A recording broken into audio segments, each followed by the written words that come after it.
भाजपा का दिल्ली के गरीबों के लिए संकल्प, लागू होगा आयुष्मान और मिलेगा 10 लाख रुपए का मुफ्त इलाज। अटल कैंटीन से झुग्गी बस्ती वालों को देंगे 5 रुपए में भरपेट पौष्टिक भोजन। 5 फरवरी को कमल का बटन दबाएं, भाजपा को जिताएं। ऋषिकेश भाई आपका बहुत बहुत स्वागत है। सबसे पहले तो ये बताइए कि कुंभ में जिस तरीके से तैयारियां हो रही उत्तर प्रदेश सरकार की, उसके बारे में क्या कहेंगे, और जो नज़ारा देखने को मिल रहा है पूरे देश में, उसकी तस्वीरें वायरल हो रही हैं, सबसे पहले उसको लेकर क्या कुछ कहना चाहेंगे? देखो, इस टाइम पे सर जो कुंभ है ना, वो कुंभ नहीं है, महाकुंभ है। और वो जो महाकुंभ है वो सिर्फ हमारे भारत में नहीं, इस टाइम पूरे विश्व में चर्चा का विषय है।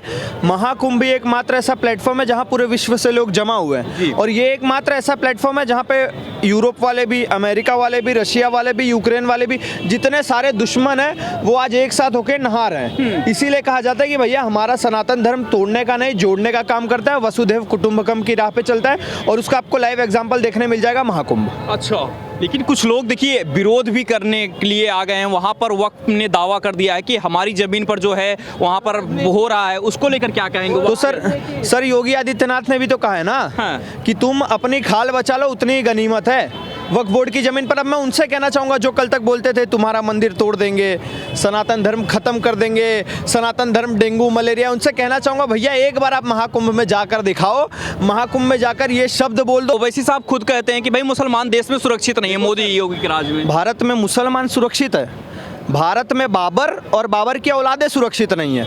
अब वो आपके ऊपर है, आपको मुगलमान बनना है कि मुसलमान बनना है। अब ये जितने भी लोग असुरक्षित है वो मुसलमान नहीं है, वो मुगलमान है, वो मुगल के औलादे हैं जो बाबर को और औरंगजेब को अपना बाप मानते हैं। बाबरी मस्जिद जब टूटी थी, वहां पे राम मंदिर बन गया था, तो इन्हीं लोगों ने सवाल पूछा था ना कि अरे मंदिर क्या खाने को देगा, और आज वही मंदिर में दुकान लगाने के लिए मरे जा रहे हो। भैया आप समझ जाओ कि मंदिर खाने को देता है और आप लोग ही मरे जा रहे हो उस मंदिर में दुकान लगाने के लिए। तो अगली बार से ऐसा सवाल मत पूछना। राम मंदिर का विरोध कर रहा था, आज वही महाकुंभ में आने के लिए मरा जा रहा है। क्यों भाई?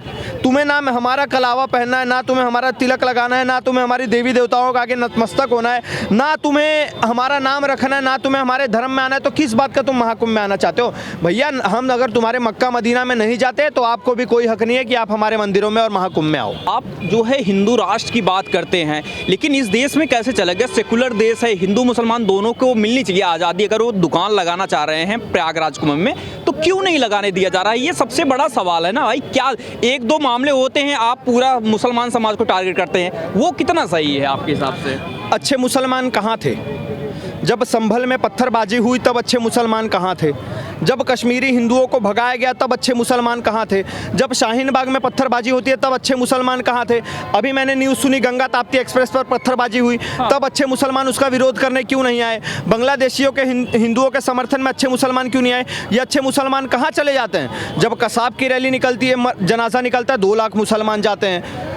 हमास और हिजबुल्ला जैसे आतंकवादियों का समर्थन करने के लिए पूरे भारत से मुसलमान बाहर आ जाते हैं। तो भैया ये सारे मुसलमान जब इस टाइम पे बाहर आ जाते हो, तुम फतवे निकाल देते हो, तो अच्छे जब हिंदुओं के ऊपर अत्याचार होता है तभी अच्छे मुसलमान कहाँ मर जाते हैं? इसका सवाल पूछिए ना आप भी। लेकिन ये आप देखिए, आप अगर मुसलमान जो कर रहा है या मुस्लिम समाज के लोग नेता जो कर रहे हैं वही अगर हिंदू भी करने के, फिर हम में और उनमें अंतर क्या रहेगा? वसुधैव कुटुंबकम की बात हिंदू समाज करता है ना, तो ये क्यों नहीं दिखता है प्रयागराज कुंभ में? आखिर क्यों नफरत आप फैलाना चाहते हैं, पूरे देश में मैसेज देना चाहते हैं? देखो सर, एक कहावत है, पावर ब्रिंग्स पीस। अगर आपके पास शक्ति है तभी आप शांति स्थापित कर सकते हो। अगर आपके पास शक्ति नहीं तो आप शांति स्थापित पाओगे? कोई आपसे डरेगा ही नहीं, आपको कब्जा करके निकल जाएगा। क्या कर लोगे आप? कुछ कर पाओगे क्या? आज चाइना क्यों इतना चुप है, इतना शांति से हमसे बातचीत कर रहा है? क्यों? क्योंकि हम मजबूत हो चुके हैं। यही चाइना ने 1962 में क्या किया था? आज पाकिस्तान भीख मांग रहा है इसीलिए शांत है, वरना जब पाकिस्तान के पास पैसे आए थे तब उसने क्या किया था बताइए ना आप। कुंभ नहीं नहाना चाहते, वो तो दुकान लगाना चाहते थे, दुकान क्यों नहीं लगाने देना? कुछ भी करने की जरूरत ये है, वो कुंभ नहीं नहाना चाह रहे आपके साथ में, लेकिन दुकान तो लगाने देंगे ना आप। अगर गैर मुसलमानों का मक्का और मदीना में जाना बैन है तो भैया इन मुसलमानों का भी हमारे महाकुंभ में आना बैन है। आप हमें वहाँ पे दुकान लगाने दीजिए, हम आपको दुकान लगाने देंगे। मुझे एक मुसलमान बताइए जो इस समर्थन में उतरा हो कि भैया जाके आप मक्का मदीना में लगा सकते हो दुकान। कोई उतरेगा? नहीं उतरेगा। तो भैया अगर हम वहाँ नहीं जा सकते तो आपको भी हमारे यहाँ पे आने की कोई ज़रूरत नहीं है, और अगर आओगे थूकी हुई बिरयानी खिलाओगे तो फिर जूते खाओगे।